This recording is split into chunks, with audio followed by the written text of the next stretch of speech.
mga wala kayong respeto? Ngunit padre, ito ang paliwanag ng siyensa. Mayabang ang tono mo. Lumabas ka!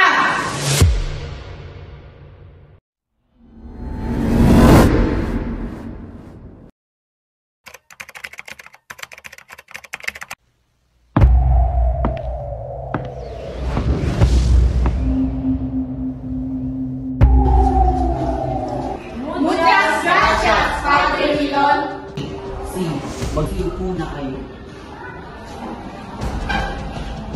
Ngayon, pag-uusapan natin kung ano nga ba ang electric machine. Ganang araw po, padre. Bubukan.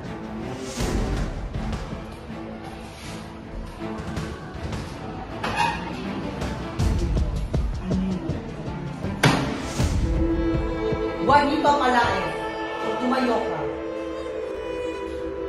Sagutin mo ang tanong ko. Ano ang electric machine?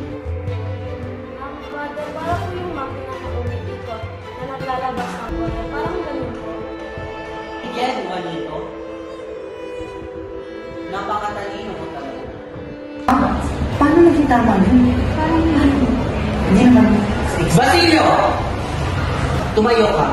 Ipaliwanag mo kung ano ang electric machine. Padre, ang electric machine ay humilika ng kuryente sa pamamagitan ng alitan o friction. Kapag umiikot ang disk, nagkakaroon ng kargang electrical na Tama, pero pali-pali ang sagot mo. Mayabang ang tono mo. Wala kang galang. Dapat hindi lamang ang ulo ang ginagamit, kundi damdamin at paggalang sa guro. Mga wala kayong respeto. Ikaw, Sagani, ano ang nilalaman ng electric machine? Padre, wala po itong laman. Ang elektrisidad ay nagmumula sa alitan ng... Ano? Wala? Wala daw? Kanino mo yan natutunan? Hindi mo ba alam na ang lahat ng bagay ay may dahilan? Hindi mo ba alam?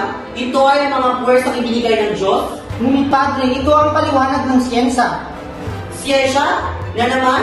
Mas magaling ka pa ba sa akin? Padre, kung tunay po tayong nag-aaral, dapat hayaan niyo kaming magpaliwanag ayon sa siyensya. Hindi po dapat puro pananakot at pagmamaliit. Lumakas ka! Hindi kita kailangan sa klase ko. Wala kang respeto. Lumakas ka! Hindi niyo po ako kailangang paalisin. Usap po akong lalabas.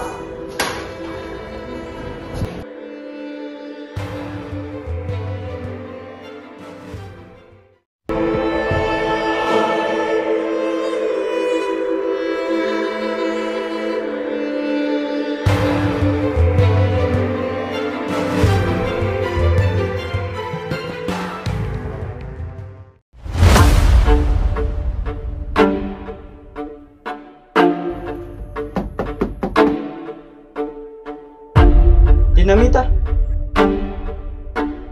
Hindi ngayong gabi, Basilio.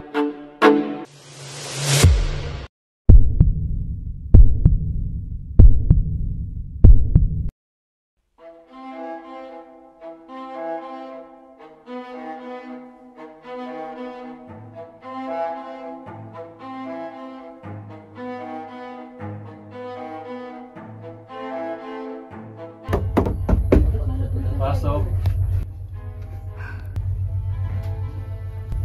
May utos po ba kayo, senyor? Maaari mo bang tawagan si Basilio at may nais akong sabihin sa kanya? Opo, senyor.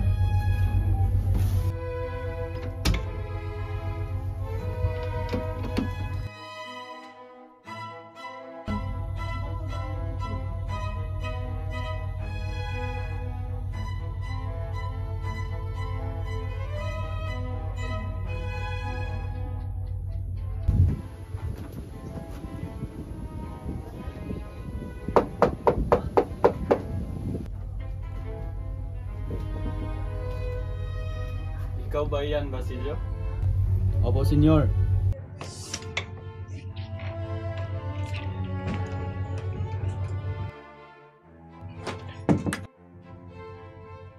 Ikaw pa ba yan, Basilio? Tila ba'y nagiba ng iyong wangis? Hindi na ako tulad ng dati, senyor. Isa akong hangal. Sinubukan kong maging isang mabuting mamayan. Sinubukan kong kalimutan ang nakaraan. Ngunit, ano ang dinulot nito sa akin? Naging masama akong anak. Naging masama akong kapatid. Nabigo akong ipaghihiganti ang aking pamilya. Inayaan ko silang magdusa habang ipinagpapatuloy ang aking pag-aaral. Ngunit hindi na ngayon, Senyor. Handa na ako sa lahat. Handa na akong samahan kayo sa anumang planong inyong naiisip. Di mo lang alam kung gaano ko gustong marinig ng mga salita niyan, Basilio. Ilang beses akong nawalan ng pag-asa. Nagduda sa aking mga sariling plano. Ngunit nang dahil sa iyo ay nagkaroon ako ng lakas ng loob upang ipagpatuloy ito.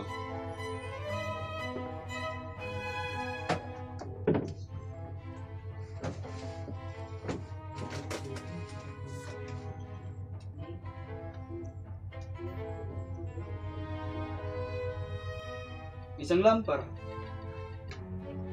Tama. Ngunit higit pa roon, ito'y binubuo ng mga luhang na tipon, mga puot na tinimpi, mga bahid ng pang-aapi at pagdurusa, na minsan kong pinagdududahan.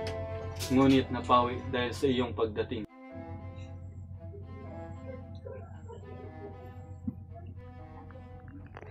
Nitroglycerina. Dinamita. Tama. Ngayong gabi ay mayroong piging na magaganap at ilalagay ko tong lampara sa gitna ng lamesa. Hihintayin lang natin ito hanggang maglaho ang ilaw nito. At ano naman ang magiging resulta nito, Senyor? Sasabog ang buong bahay. Ngunit hindi lamang iyon. Ang kisame at ang sahig ay napapalibutan din ng nagtatagong pulbura. At sasabog ang buong bahay. At ako ba ang magdadala nito, Senyor? Hindi. May iba akong ipapagawa sa iyo.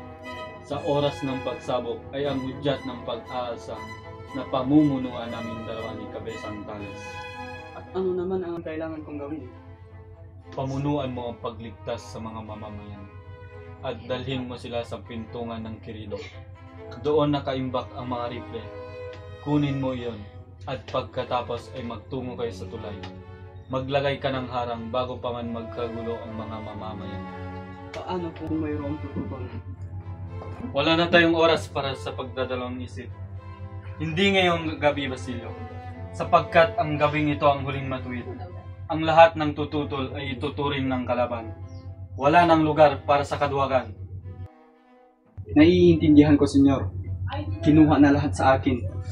Ngayon, panahon na para maghiganti. Ngayon, pumaroon ka na at maghintay ng hudyat.